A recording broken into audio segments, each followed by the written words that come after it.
আপনার সফলতা, আপনার সাকসেস, এটা সবার ভাল লাগবে না, মনে রাখবেন। সবাই এটা পছন্দ করে না। আল আইনু হাক, নজর কিন্তু সত্য, নজরের প্রভাব আছে, চোখের প্রভাব আছে। এজন্য কারো ভালো কিছু দেখলে মাশা আল্লাহ বলবেন, আল্লাহর দিকে ফিরিয়ে দিবেন ওটার কল্যাণ। কি বলবেন? একটা সুন্দর ফুটফুটে বাচ্চা দেখলে মাশা আল্লাহ। কারো সফলতা দেখলে, কারো ফার্মে গেলেন, বাগানে যেয়ে দেখলেন ফল মূল ভর্তি, কি বলবেন? মাশা আল্লাহ, বিসমিল্লাহ মাশা আল্লাহ বললে এটাতে আর ক্ষতি হয় না।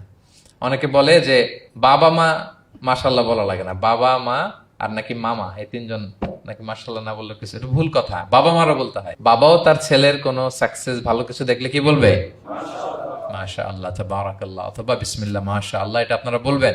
ধরেন যে আপনি কোন একটা প্রোগ্রামে বসে আছেন, আপনার পাশে যে বসে, আপনি তার দিকে এরকম 10 মিনিট তাকায় আছেন, কোনো কথা ছাড়া শুধু তাকিয়েই রইলেন। তার কি ভাল লাগবে বলেন? সে কি কমফোর্টেবল ফিল করবে? সে ভয় পাবে, সে ভয় পাবে, অস্বস্তি ফিল। আপনি কিছুই করেন নাই, না তাকে টাচ করেছেন, না ধরেছেন, ছুঁয়েছেন, কিন্তু শুধু তাকিয়ে আছেন। দেখেন নজরের কি প্রভাব।